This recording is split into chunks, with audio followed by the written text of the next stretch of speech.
Hey, Kevin Lawrence here today with Marty Yaskowich, one of our awesome advisors on our team. And we're going to kind of get to know Marty a little bit better today. I've got to know him over the last couple of years, and he's a great guy. Thrilled to be able to work with him on a bunch of different projects. And, Marty, thanks for taking the time today. Thanks for having me, and thanks for allowing me to join the organization. It's been a wonderful, almost 2 years now, and I've really Yeah. enjoyed the team and getting to know you and getting to know all of our clients and their businesses. It's been a really fantastic ride so far. Yeah, it's been a great fit. It's almost like we've known each other for a decade, which is good. When it's a natural fit, it's a heck of a lot easier. So let's just, people kind of, lots of people that are working with you know you, but they might not know some of the backstory. So let's just start with where you grew up in this place called Canada. Yeah. Yeah, I was born and raised in Regina, Saskatchewan. So I'm the product of two elementary school teachers, Mm. and I completed my degree at the University of Regina, and then I started a journey that took me across. I think I held a driver's license in four different provinces, and I lived in, oh gosh, six, seven, eight different cities from the time I was, say, 21 years old till I actually ended up settling in Vancouver, and You more lived in that specifically. many different cities when you were growing up?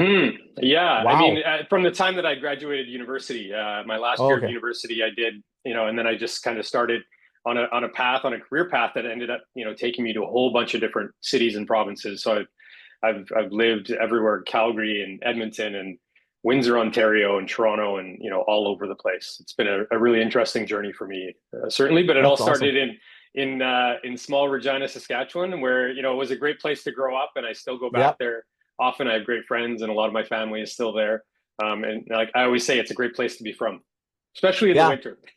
Yeah, yeah, to be from because it's so darn cold. But people from there are known to be friendly, down to earth people. And for those of you that don't know where Regina, Saskatchewan is in Canada, it's kind of, if you go look in the middle of Canada, just go left a little bit. It's like a quarter of the way through the continent, and it's wonderful in the summer and quite cold in the winter. Yeah, It's a awesome. it's a hardy people, but very down to earth. If I'm ever getting Yes, too big for my britches, if you will, I go home to Regina and they set me yeah, straight. very grounding. Yes, awesome. Yeah. So from all of that, what was the first career that you got yourself rolling in after you finished your formal education?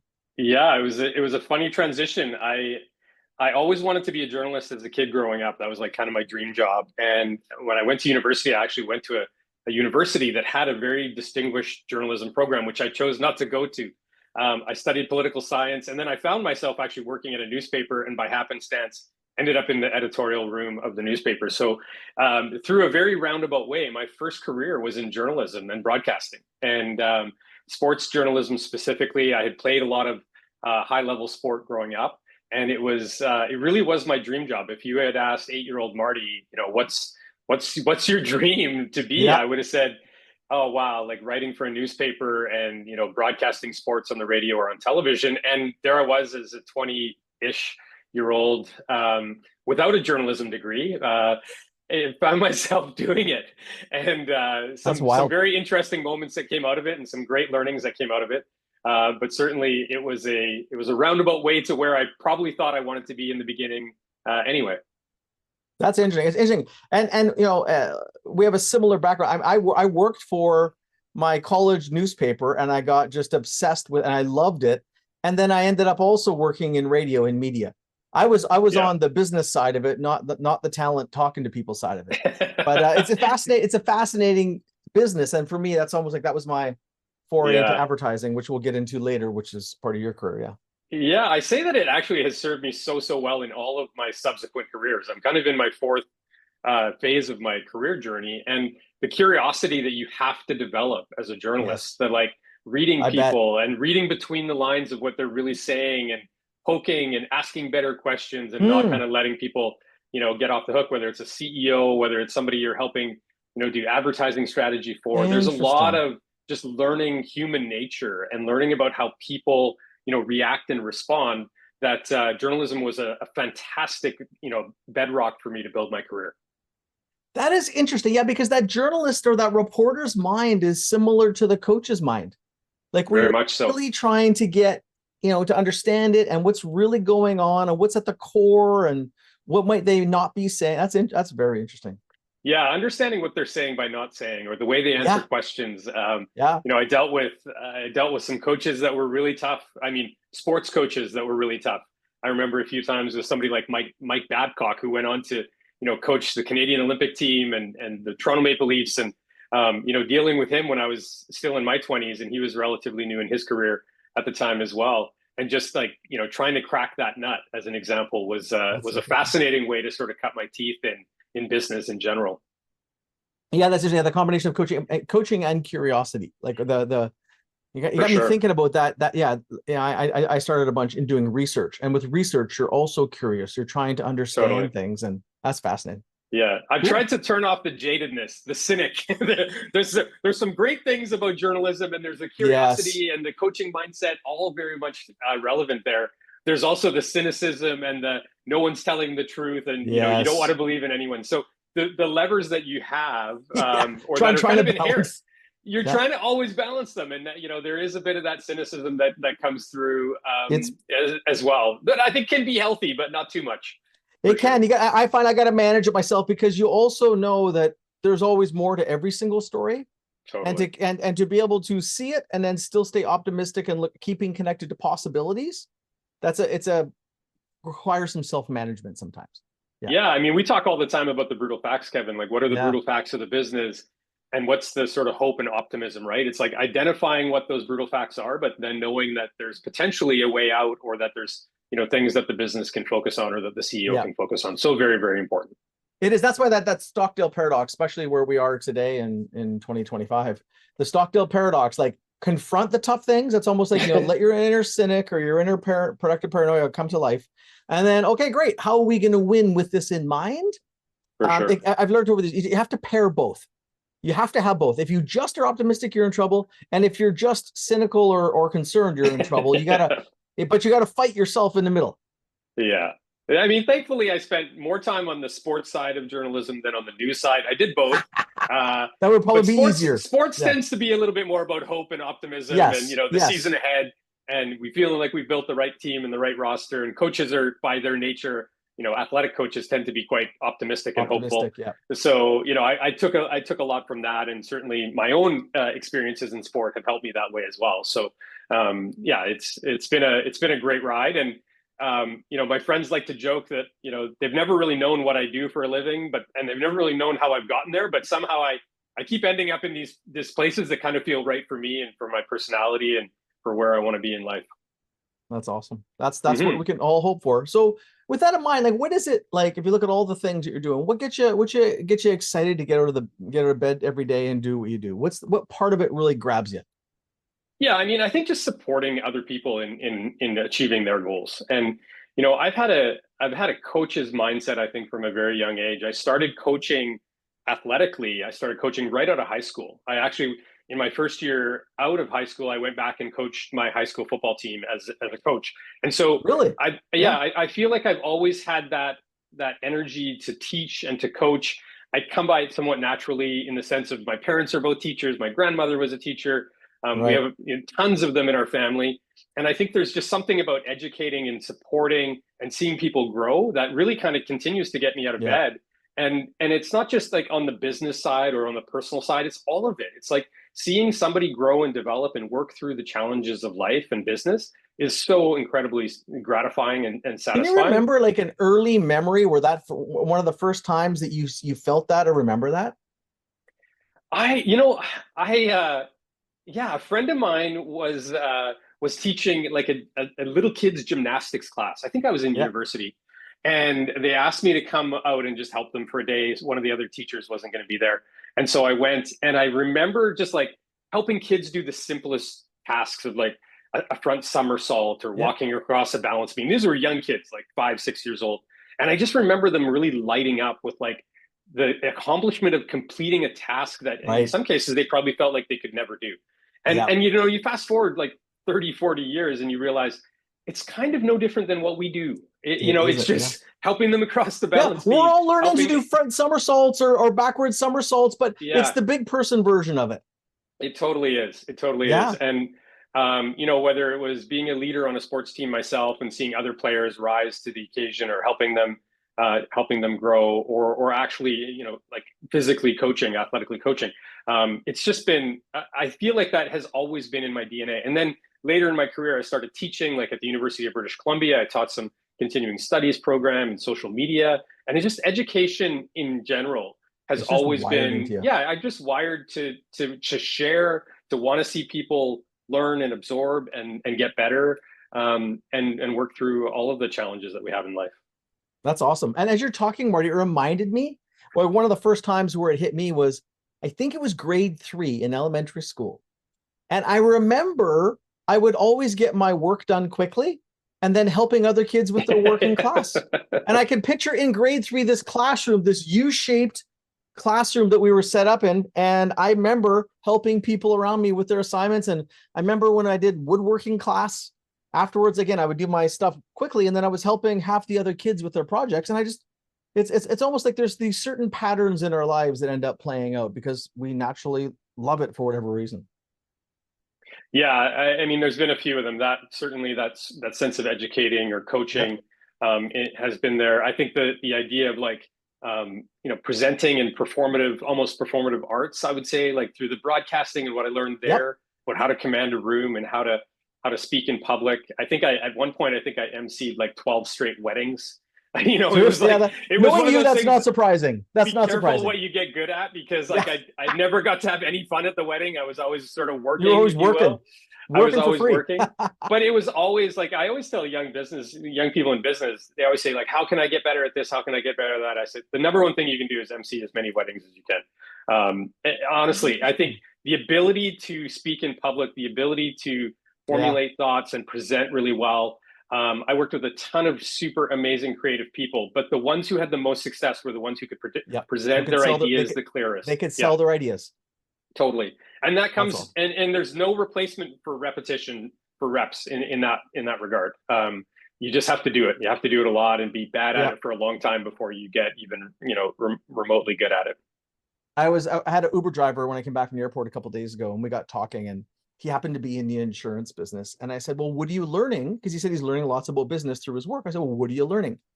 And because he was doing Uber on the side while he's building his insurance business. He goes, well, the most successful people I meet have been doing one thing, and they've been doing it over and over for like 20 or 30 years. Like, yeah, that's kind of how it works. You get really good at things with repetition. And it doesn't have to be, it's the same motions. It doesn't have to be the identical industry or things, but you're good at building a real specific skill set. So awesome. Yeah, So for like, sure. if we go back to, you mentioned like, your parents and your grandmother, all being teachers, who's had the biggest influence on your leadership? Who's Yeah, I mean, I think certainly family and parents, all those that you just mentioned, would have had a pretty marked influence for sure. But I'd say that the one individual that I keep coming back to when people ask me the question about leadership was, he was the managing director of a creative ad agency that I worked for many years, named Lance Saunders. And Lance had this really extraordinary leadership ability in a few ways that I thought was just really remarkable. And reflecting on him and his influence on me over the years, now that I'm coaching more CEOs and spending more time, at the executive boardroom level, he did two things that I think were so profoundly impactful on me, and I think the other leaders that we worked with at that agency. One is, I think he believed in us more than we believed in ourselves, and Mm, he consistently and continually reinforced that. It wasn't lip service. It wasn't, I'm going to pretend to believe in you to sort of raise your game. It was genuinely, he was in our corner and he really believed in us. And I said that when I left that agency. I was there 12, 13 years. A very famous ad agency in Canada, DDB Canada, very well respected, yes. extraordinarily successful, and award winning. But also we won all the big accounts, and we went on a tear of winning new business for about 4 years that, like, I think is kind of unprecedented in Canadian advertising.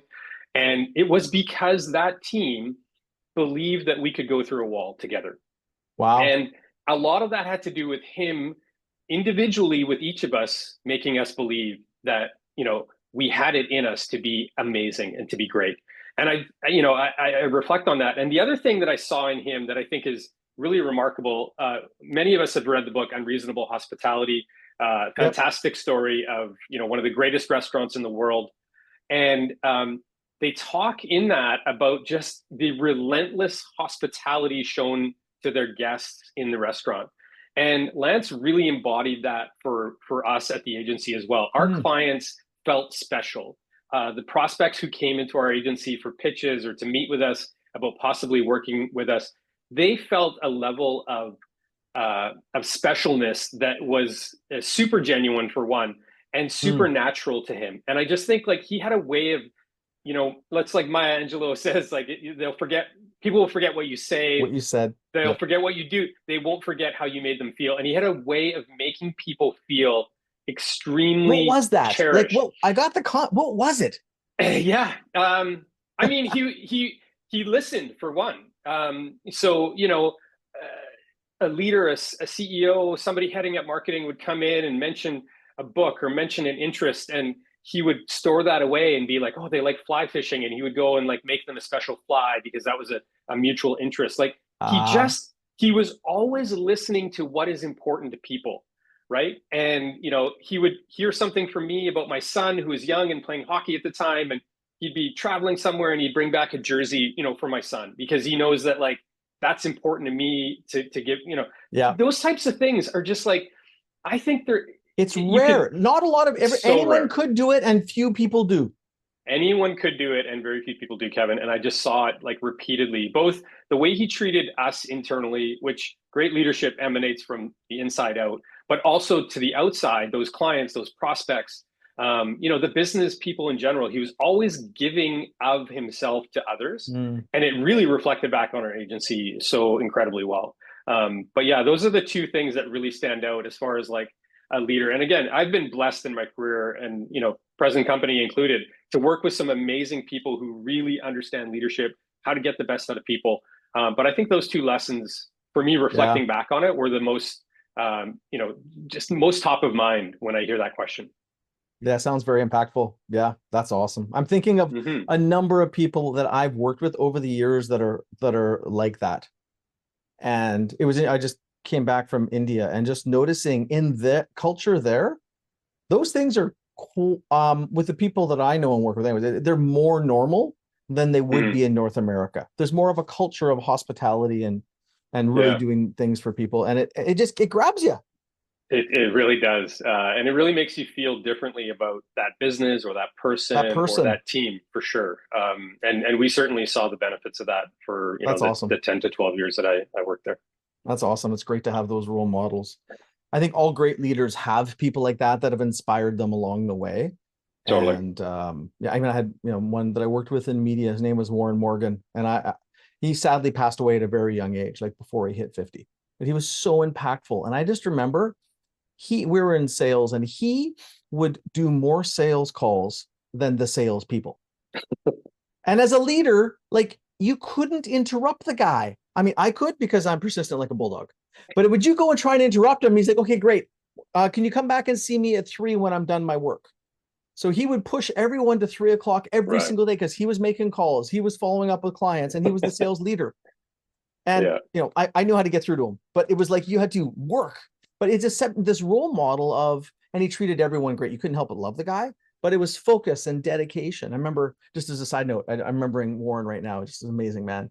But he also had this thing with cell phones, and cell phones were new then. It was the old audio vox, and it was the old, only buttons. And he said, you need to remember, Kevin, this thing is for me to call people, not for people to interrupt me. He would have, I don't know what he'd done in a day of smartphones where you're being Right. interrupted all the time, but just these things that you pick up from these people Totally. that get burned into your brains and you carry with you. That's anyway. So Yeah, with for that, I sure. mean, that's a great example. So what along your path, I mean, there was obviously seeds along the way, but what made you decide to go and become an advisor and a coach like you're doing now? Yeah, somebody said it to me best. They said, you don't find coaching, coaching finds you. Yes. And for Yes. me, that was the third journey of my career, where I was, in a very senior role at a software company, a retail software company, huge company that worked with giant telcos. I was in kind of an enterprise sales role, and then that merged into sort of a CEO, COO role through the pandemic, which was really challenging times. And at that point, I was connected to some coaches that we had on staff internally.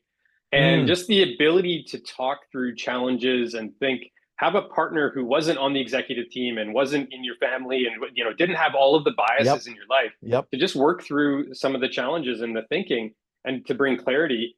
It was so profound to me that when I left that role, I said, I don't think I'm going to be a coach, full time, but I would love to bring more of the coaching mindset to my next leadership role. I thought I was going to go on Interesting. to more corporate leadership roles, and I took the ICF certification in coaching just to be a better manager of people, to be a better leader of Oh, people. you initially were doing it just to enhance your leadership capabilities. Absolutely, absolutely. I just wanted to learn how to I be didn't know that. That's awesome. a better coaching mindset. And through that process, I had to do a lot of coaching. You have to do 100 hours. You have to write the Yeah. exam. Like, I wanted to get certified in it.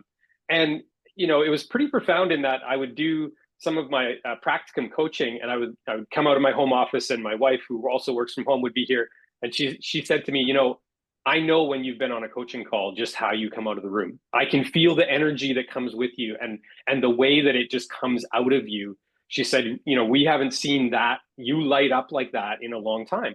And that was really profound, because I really Mm. believe that we give off energy, a certain types of Of energy, course. good, bad, and otherwise. Of course. And for her and my son to really recognize that in me, Mm. I thought That's cool. I thought that was really profound. And I thought, well, maybe this is the energy I should be getting. I should be filling the cup, because corporate life, being a CEO, being a COO, heading up enterprise international sales, those are all really, really tough jobs, which can empty the bucket pretty quickly. And I Yep. was really looking for something that would fill the bucket, and I certainly found it in coaching, or it found me, one or the other. Yeah, it sounds like it found you, because you weren't thinking that was what was going to happen.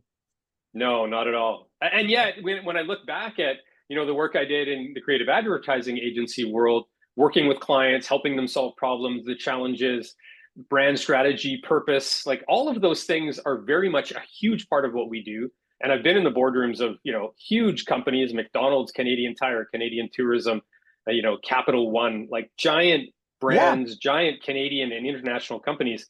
And so I certainly have no challenge with stepping into those different executive scenarios and hopefully bringing a lot of value to those relationships. Yeah, and in hindsight always you look back through your career and it's like, well, obviously you would end up doing this work, like from the Right. media days and the sports coaching and all of this other stuff. It's all essentially almost been building you up towards this. Obviously, that was the master plan, but but yeah, Yeah. in hindsight, it all seems to make I'd sense. like to say it was all the plan, Yeah. but the plan was to keep following the things that really got me excited. Yeah. And the transition from journalism to advertising, there was a very clear link in my mind. From advertising to software, there was a very clear link in my mind, and a development and some growth that I wanted to have. And then from Yeah. software into advising and coaching has been equally clear in my mind, though you could look at it as I've been very unqualified for many different careers now. All of us are. If we're making the right moves, Right. that's the case. Yeah. Exactly. That's awesome. Yeah, that totally it fits. It's always fascinating to see how people get to where they arrive on their path. So if we look at kind of things today, like how would you describe the work that you do, and what specific part would you say is, your sweet spot, or the things you love doing most within the work you do today? Yeah. I love this question. It actually takes me back to my son was a very a very eager baseball player as a kid growing up, played Little Mm. League, and I coached all of his teams basically all the way through until high school, when he, started choosing other sports. But he was a huge baseball fan, and he had this poster in his room from a baseball brand, and it said, "Live life like a 3-1 count." And for those of you who don't know Mm. baseball, 3-1 count is what they call a hitter's count. The hitter knows that they're going to get a great pitch, usually a fastball down the middle, because the pitcher, if he throws a ball outside the strike zone, can easily walk the batter. Then he's created a problem for himself. So a 3-1 count is the hitter's count. And usually what the hitter does then, knows he's going to get a good pitch, he or she is going to get a good pitch, and really can like take a good swing at it, right? And it Mm. was just like, it was one of those moments of like, course we should live like that. Of course we should have that confidence in our life and our career and in our business, and feel the confidence that the decisions we're making are good ones, and that we can really dig in with our feet and take a giant, swing with the bat, and and drive the ball hard. Like that's what life is all about. And it's, your personal life should be like that. Your family life should have those elements, and certainly business should be the same. And it dawned on me, the only way you can approach life like that is through confidence and feeling like the decisions you're making, whether it's personnel decisions or strategy decisions with your business, you should have that confidence. And you have that confidence by being prepared, having worked through the scenarios. So to me, like, my sweet spot is making people feel like, yeah, we've looked at this, we've turned over every rock, and now let's get into the box and like swing for the fence, right?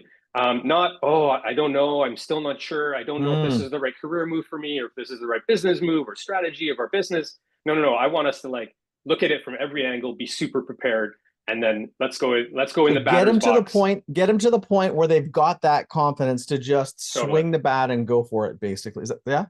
Yeah, absolutely. I loved it as a metaphor. I named my own personal consulting practice 3-1 Consulting for the same reason. That's why. That's the story. That totally.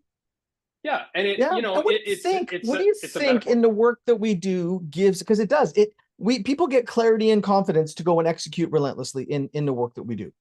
And that, whether it's the strat planning that we do or the coaching of the CEOs and execs, like, you see it all the time. And what do you think about, what you do and how you do it helps to create that confidence in the mind of the other person, which is the automotive coach does. I got that, but what do you think does it? Yeah, I mean, I think one, it's the alignment of the people in the room. So, we often work one-on-one with executives and CEOs, but more often than not, we're in that group dynamic. So them feeling together, like Lance made me feel independently, like we can go through a wall together. We know that there's a big wall ahead of us. We know it's very strong, but like we can go there together, and we can boldly be very confident in getting there. I think that's a huge part of it, is just that alignment that comes from it. Yeah. And as well, feeling like we all have ideas. We all think, is this a good idea? Is this a bad idea? When it's just you trying to evaluate that idea, you often don't have the confidence of like real conviction. Having the idea vetted or validated or pressure tested by other people. Totally. It's interesting when you say that, Marty, because the work we do in the room with CEOs and their teams, when we're going and getting our minds wrapped around something and aligned, people often say, I feel super aligned, more aligned than I thought we were. And then people kind of lock and just go. It's like it's almost like, I'm exaggerating, but it's almost like they're able to put the blinders on and just go execute without questioning too much, because of the time that we've spent working through the ideas and grinding through the priorities together. I never thought about it that way from confidence. And it really fits into a lot of the output of what we do, because then they just go get it done. They don't have to debate it anymore. Yeah, and when you talk to like elite athletes, like Olympians, people who have excelled at the highest level of their sport, they do two things I think really, really well. A, their preparation is like second to none. So they have literally done everything they can, from the nutrition to the reps to the specialized coaching, like all of those things. And then they have a way of like just eliminating all of the other distractions. They get themselves locked into their process. Some people it's the headphones, some people visualization. Totally. They've got their way to get themselves into that zone before they start. Yeah. And when I think about our planning process, when I think about the work we do with clients, it's about taking all that other noise out of the picture, focusing on the rocks, the two or three things that are most going to move the needle on the business, and just eliminating all the other noise. And I think like it's such a great metaphor. And again, like I have a background in sport at so many different levels, that I think it is like, it's really profound when I see all these things kind of coming together. Marty, I've never thought about it through that window, but looking at it through that window at a great degree, that's what's happening. We're getting alignment, but then they're getting confidence to go and execute like crazy, to execute knowing that they have each other's back, knowing that we're aligned around the thinking, knowing that the thinking is good. Yeah. That's awesome. I love that. When you're in the batter's box and a fastball is coming, it's really easy to hit a fastball. Even if it's going at 97 miles an hour, it's really easy to hit it. Now, when it gets hard is when the pitcher can throw any pitch, and he can throw a which slider, would be the other, in the other scenarios, a curveball, all those other scenarios. But in that state, that's what's going to come. fastball's coming and I can tee off on it. Right, And because it that's what eliminates the makes noise and you can just focus. I know I just totally. crushed this and I know it's Yeah. coming probably fairly straight and I got, yeah, that's interesting. Look for your fastball, right? That's Look for the awesome. fastball. I Yeah. love it. This is awesome, Marty. So I get the kind of work you like to do. What are you noticing about the kinds of clients that you like to work with the most? And there's are there certain attributes, situations, or things you've noticed about the people that you're either you like the most or you're best suited for in your mind? Yeah, I mean, again, we talked about it right off the top where I grew up, pretty humble, as far as believing that I don't have every answer. And I think the CEOs, the leaders that I've had the most success with in my life have had that same mentality of like, let's go Hmm. figure it out. But nobody is the smartest in the room, and we can all learn from each other. And they have a growth mindset, and they have a developing mind of what more can I read and what more can I be Yeah. exposed to? And they're not closed. The minute you're closed and think that you have the answers and other people don't, that's the opposite of the coaching mindset. It's the opposite of the curiosity of That's the journalism. opposite It's of the most successful people we work with. exactly. So I mean, I guess it's a bit of a scapegoat for me to say that, but like honestly, the CEOs and the leaders that I've worked with in my life that feel like maybe they don't have every answer, but they're interested and they're curious enough to consider other perspectives, to Yeah. be educated or to be exposed to different things, and they want to learn, and at the same time they want to help the people that they're working with, who also they also know that like them being at the top of the ladder or at the top of the executive tree doesn't mean anything if they haven't brought a whole bunch of people along with them, made them Yeah. better, and made them more powerful. And Yeah. and so I think those two combinations are really really profound. And quite honestly, the things I look for in clients is the Yeah. willingness to learn and grow and be better, and then also help others around them do the same. Yeah. And it's not a fluke that we would have the almost identical answer to this question because it's like it's like we've worked together for a long time and you have very similar, almost identical values around these things. And mine, for me, it's the same. They have a growth mindset in terms of always wanting to learn and grow and obviously very ambitious, but they want to help to grow and develop the team around them. That's that's the consistency. And there's this down to earthness and humility with, I mean, and again, they're super driven people and they're making things happen, but there's this inner humility that almost all of our clients have that is a natural fit, because if they didn't have humility, they wouldn't want to be coming to us because we're here to help them to learn and grow and get better. And Yeah. yeah, that's awesome. So if that's the person, what about the tools? Like, we have a whole suite of different tools that we use. I mean, there's a couple of core ones, but what's in your mind? And it could be a macro, a bigger picture tool, or it could be a simpler, subtler tool. What's the tool what's your favorite tool in your toolbox? I mean, I personally love the simplicity of the flywheel and the hedgehog. They're from Collins, and I have never exposed a leadership team or a CEO to those concepts and not had them really like fundamental. You can see the wheels turning differently Yep. inside their head. Like those two in particular, are, I think, like as far as tangible tools that we work with, are really profound in helping. And I've exposed people, at startups to them. I've exposed people who've run companies for 30 to 40 years, and the reaction is always the same. Yes. Wow, I never thought about my business this way, or I was really like focused on the wrong part of the business. It's easy sometimes to just follow the business. You kind of follow the business, and you haven't really set the basic structure of what and who you're for, and what are you most passionate about, and then what is the thing that turns that wheel faster and faster. And I think for me, like being exposed or working with them more, certainly since I've been working with Lawrence and Co and the team here, I just find both of them to be, super super Yep. impactful. I'd say the other side of it, the not so direct answer, is the most powerful tool that we have is the question in the room. And if I facilitate a day long session or a 2 day long session and I don't hear from the team, wow, that's a great question. I feel like I haven't done my job, because Mm, I think my job is the tool of asking the question that gets everybody to like stop and put their pen down and think, wow, like Yeah. why aren't we thinking of it that way? How have we not been considering it that way? The sculpting of the question, like if I look Totally. at probably the greatest skill that we need to have as facilitators is to, and strategic thought partners, is to sculpt the right questions.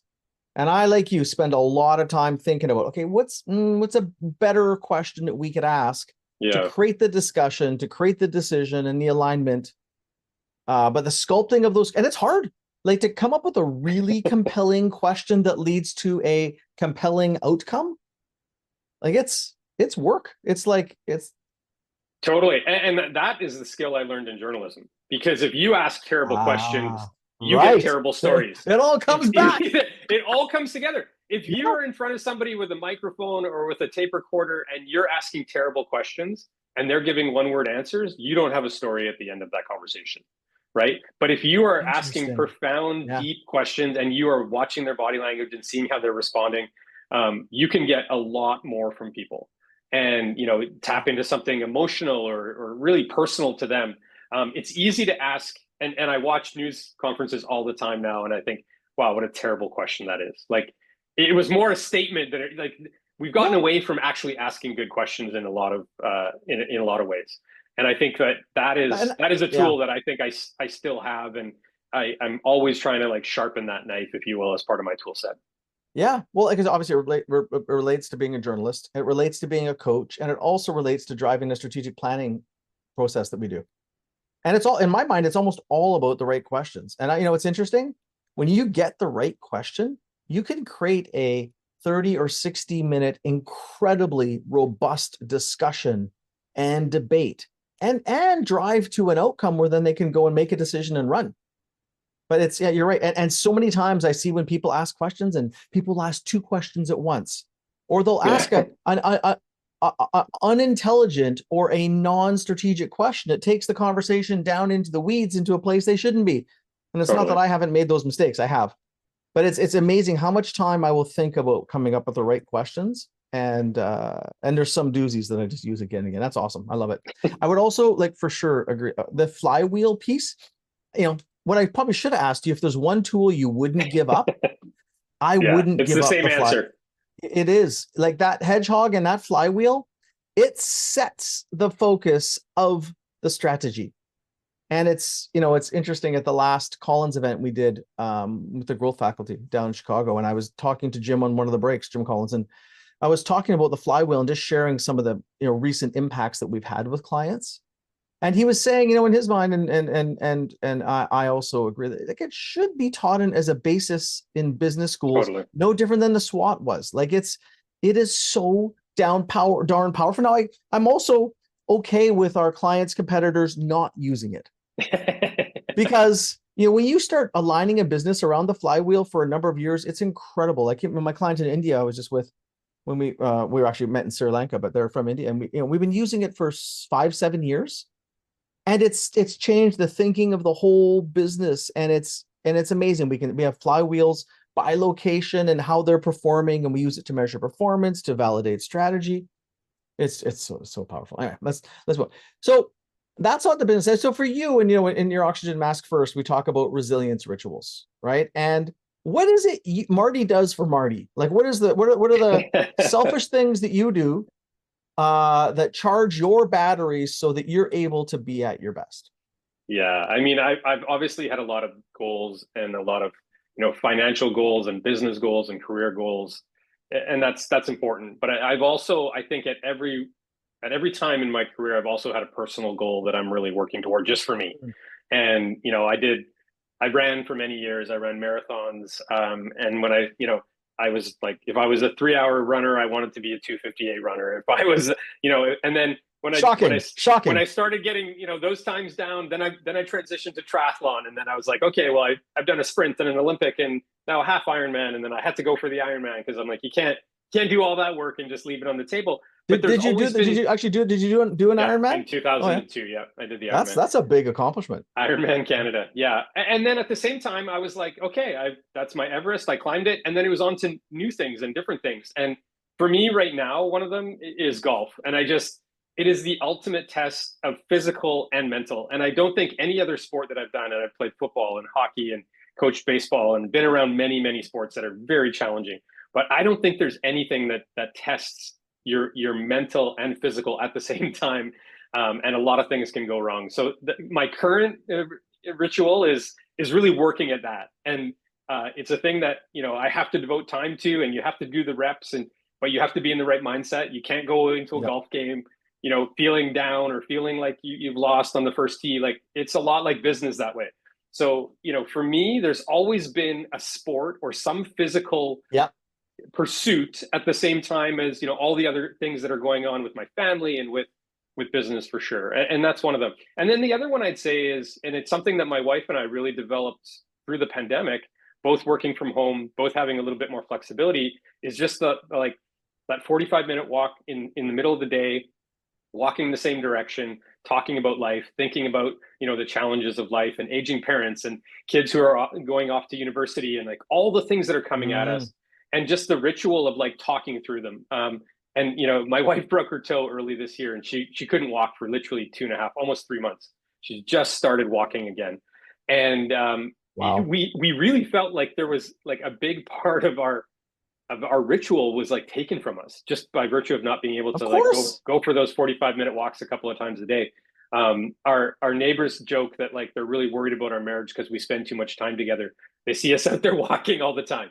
But it's totally true. Like, it's just that moment of like, we're walking in the same direction. We're talking about, what's happening for us personally and in work, and and all those things. And at the same time, we're talking about goals and looking ahead to the future and all those good things. So, I would say the last thing, I've never been I'm a mover. I don't sit still. I run marathons and triathlons, and I, play dozens of rounds of golf a year, probably way more than dozens. But I also have tried more recently to really, figure out some grounding exercises to sort of calm myself. And I've learned, like, through the positive intelligence courses that I've taken more recently, these moments of like micro meditation. And I've never been a great journaler, and I've never been somebody who could sit for 20 minutes and meditate. But the idea of like these micro moments of meditation, of just like, feeling a texture on your fingers or thinking about your feet on the ground, just for even 20, 30 seconds, has been really, really, really helpful to me. And again, it's just always, I'm always trying to learn something new. I'm always trying to see, what I can be better, how I can be better at that thing. And yeah, most of them are expensive hobbies though. Yeah. You're motivated to do them, and you're motivated to do well at your work so you can continue to do them. Yeah, exactly. All the best hobbies seem to be expensive. That's all. I like that you've got something for yourself and something for your wife and you together, right? Because that's absolutely. You're continuing to get stronger and build a stronger relationship by doing that. Yeah, we play cards. We go for our walks. That's our quiet, time together. And then I go and like lift weights and hit golf balls and go to the range for an hour and come home with blisters. So I have the balance. That's great. That's awesome. So final question is, what is the best advice you have ever received? I thought about this question. It's kind of a funny story, and it goes back to when I was first working in journalism. So I was a sports reporter for the newspaper, and so I was always sitting in the broadcast area, with the other journalists, and there was a guy, Rick Ball, and I'll tell you about Rick and where he ended up and but he was calling the games on the radio. So I'm sitting next to him and I'm typing my game story, for the newspaper. He's sitting next to me with the headphones on. He's doing the radio broadcast, and he had lost his analyst, his color. They called them color commentators back in the day. Somebody else had left the station, so he was kind of working by himself. And we got to talking and developed a relationship. And he says, well, you're sitting right next to me. You used to play junior hockey. Like, all these, the story, the game. He's like, why don't you do both? Why don't you, work for the paper and you can also work for me at the station and call the games with me. So I said, that sounds great. Again, 8-year-old Marty would have been thrilled with this offer. This is like, bring it on. Wow, I'm a sports journalist now. That's fantastic. So he says, well, why don't we call a couple of the exhibition games? They won't get aired, but we'll like tape them and you can listen to them and, we can get better. And I said, great, awesome. So, I'm up in the broadcast booth with Rick, and Rick, who went on to be the play-by-play guy for the Calgary Flames on Hockey Night in Canada, and Ah, now he's like the Chicago Blackhawks play-by-play guy. Like, this is somebody who is a career journalist, exceptional. Yeah. exceptional at his craft, just tremendous. You know, he's calling the play, and then obviously I would layer in the color, as they call it. And so I say to him, we're sitting down for our first broadcast together. He's literally, got the headset. I'm like just putting it on. I say, so Rick, like, what do I do? He turned to me completely cold, stone faced. He said, when I stop talking, you start talking. You better have something to say. And he's like, and then he like presses the button. He's like, and we're live from the Kelowna. Like, and I was just like, wow. And I mean, in a way, that advice has kind of carried me through a lot of boardrooms, a lot of moments. And I would say, like, not always have something to say, but have something that you have seen, that you've observed, that you have been aware, that you've listened to, right? And like I would kind of expand on it. It's like, not so much have something to say, but like have a perspective. I sit in sometimes and I watch the executives that we work with, and I'm thinking of, what is the next question? What is that person doing? What is their body language doing? Like, have something to say, have an observation of like, have we asked all the questions? Have we looked at it from all the perspectives? And, whether it was in front of CEOs in the advertising and the brand strategy space or digital space, or, working with giant telcos, it was kind of like, have a perspective, have a smart question, a smart anecdote, something to say, as Rick called it. Yeah. It's almost like be really, really paying attention, so that you can offer an interesting perspective, question, Totally. Who knows what, yeah. but be paying attention so you can add value to the conversation.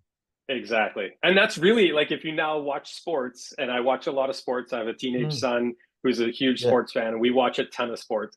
I listen for the insight of what are they seeing in this game that I'm not seeing? What is that Kevin Bieksa, or what is that former NHL player or that former NFL player seeing in the body language or in the strategy that I'm not seeing? And as a coach, we're kind of doing the same. We're sort of totally. That's what I'm thinking about. We're watching what's going on in the room, and based on what we see, that's why for us, being able to read the room constantly is a very important skill. We see things, and we might get someone's opinion who's being quiet. Totally. We might ask someone to repeat the question or repeat but you're always paying attention to help move the conversation or the quality of the meeting along. And you're always actively involved, paying attention, trying to figure out what should be next. That's really interesting. Yeah. So when I stop talking, you start talking. Better have something to say. It really stuck with me. Awesome. It was terrifying though as well, because literally the red light comes on and it's like, you're on, and you better have something to say. You better have a point of view, an opinion, an insight, an observation, or a good question waiting. So that was the best advice. Also a funny story. Rick was a dear friend. We worked together for a couple of years in Kelowna back in the 90s, and he's gone on to amazing things. Obviously, Hockey Night in Canada, he's leading the broadcast team for the Chicago Blackhawks now. And but a tremendous, when you talk about somebody who is ultra prepared for his craft too, like just seeing him, when you ask about like leadership, like the leadership that he showed me early in my career of just how prepared he could be for something was also fantastic. So a great piece of advice that he bestowed. He probably doesn't even remember saying that, but it certainly, as a young 25-year-old who had just graduated, with a political science degree, I was trying to learn as much as I could from a vet. Yeah, and for example, he's both super prepared, and he's challenging you to make sure that you are too. That is awesome. Yeah, for sure. That's great, Marty. This has been an awesome conversation. I got to know you even more than I had before, and hearing these stories. And you are that guy. You're always paying attention. You are prepared. You got a question or a statement or an anecdote. That's my experience of you. So that's awesome. Thanks for taking the time today. Thrilled that we get to work together with a bunch of great clients. And Thank you, Kevin.